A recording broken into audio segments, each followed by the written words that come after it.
अस्सलाम वालेकुम जी, क्या हाल है? खैरियत से हैं? मैं आपका दोस्त अंजुम पिताफी आपकी खिदमत में हाजिर हूँ। गुज़िश्ता दिनों से कुछ सिलसिला शुरू किया था कि आपको मुल्तान और इसके गिरदो नवाह के जो हालात हैं उनसे बाखबर रखेंगे। मुल्तान की अगर मजमूई सूरत हाल की बात की जाए तो इस वक्त दुआएँ दी जा सकती हैं, दुआएँ ली जा सकती हैं। मुल्तान इन दिनों शदीद स्मोक की लपेट में है। इससे पहले सुनते आए थे कि ये सिलसिला स्मोक वाला जो है वो लाहौर में था और लाहौर दुनिया के आलूदतरीन जो शहर हैं उनमें पहले नंबर पर आ रहा था। गुज़िश्ता साल भी यही सूरत हाल रही। इस साल लाहौर पहले नंबर पे तो रहा, लेकिन मुल्तान ने उसका भरपूर मुकाबला किया। हमारे जनूबी पंजाब के जो दोस्त हैं वो तख्त लाहौर की बात करते हैं। तख्त लाहौर से इस खित्ते को जो है और कुछ मिला हो या ना मिला हो, लेकिन स्मोक जो है उसमें तख्त लाहौर से मुल्तान ने अपना हिस्सा निकाला है। और मुल्तान भी जो नंबर 1 है दुनिया के आलूदतरीन शहरों में उसमें आना शुरू हो गया। पाकिस्तान में अगर पाकिस्तान के मजमूई शहरों की बात की जाए तो मुल्तान नंबर 1 पे ठहरा है जी। और मुल्तान का जो एयर क्वालिटी इंडेक्स है वो 1000 क्रॉस कर गया है। और 1000 क्रॉस करने का मतलब आप यकीनन समझते होंगे। मतलब 1000 क्रॉस करने का मकसद ये है कि यहाँ की जो हवा है, यहाँ की जो हवा है, यहाँ का जो माहौल है वो इंसानी सेहत के लिए शदीद ख़तरनाक हो चुका है।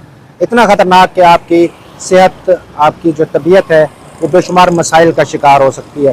बुज़ुर्ग अफराद जो हैं उनके लिए खासा मुश्किल है, बच्चों के लिए खासा मुश्किल है ये मौसम। इस मौसम में उनको सांस लेने में तकलीफ़ का सामना करना पड़ सकता है। आँखों के अंदर जलन जो है वो मामूल बन चुकी है। एहतियात की ज़रूरत है और जो तिब्बी माहिरीन हैं वो बार बार ये बात कर रहे हैं कि शदीद एहतियात कीजिए, बहुत एहतियात कीजिए। गैर ज़रूरी तौर पर घरों से बाहर हरगिज़ नहीं निकलना है। अगर बाहर निकलना इंतहाई ज़रूरी है तो मास्क का इस्तेमाल अपने ऊपर लाजिम कर लें, बिल्कुल उसी तरह लाजिम कर लें जैसे हमने कोरोना के दिनों में किया था। और फिर पाकिस्तानी कौम ने एहतियाती तदाबीर इख्तियार करके दुनिया को ये बताया कि हम कोरोना को शिकस्त दे सकते हैं।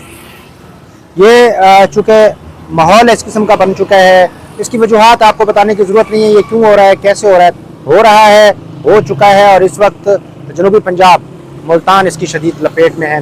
तो हमें फिर क्या करना है? हमें अपनी एहतियात करनी है, हमें खुद को महफूज रखना है, अपने बीवी बच्चों को महफूज रखना है, अपने अहलो याल के साथ साथ अपने दोस्तों को, अपने अजीज़ व अक़रबा को महफूज रखना है।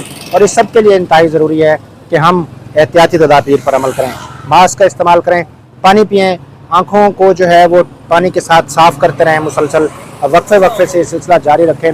और जो अगर आपने शहर से बाहर जाना है किसी जगह तो उसके लिए कोशिश करें कि दिन के औकात का इस्तेमाल करें, रात के औकात इस्तेमाल ना करें, क्योंकि जो विजिबिलिटी है वो शदीद मुतासर हो रही है। हद नज़र बिल्कुल महदूद होती चली जा रही है। और आप देखेंगे कि अगर यही सूरत हाल रही, अल्लाह ना करे, तो फ़्लाइट्स मनसूख होंगी, ट्रेन्स लेट होंगी, बसें जो हैं सड़कों के ऊपर जो मंजिल की तरफ जा रही हैं वो लेट होंगी। परवरदिगार आपको हमें हादसात से भी बचाए। एहतियात कीजिए, गैर ज़रूरी तौर पे घरों से बाहर ना निकलिए, सफ़र की कोशिश मत कीजिए। और अगर ये सब चीज़ें इंतहाई ज़रूरी हों भी तो फिर एहतियात का दामन साथ रखिए।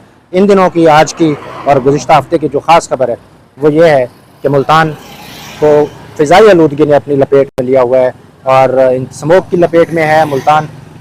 कोशिश कीजिए, एक तरफ एहतियात कीजिए तो दरख्तों का इस्तेमाल कीजिए, दरख्त लगाइए अपने लिए, मुल्क के लिए, अपनी सेहत के लिए, अपने मुआशरे के लिए। अपना बहुत सा ख्याल रखिएगा। अगले व्लॉग में मुल्तान और जनूबी पंजाब की किसी अहम खबर के साथ दोबारा आपकी खिदमत में हाजिर होंगे।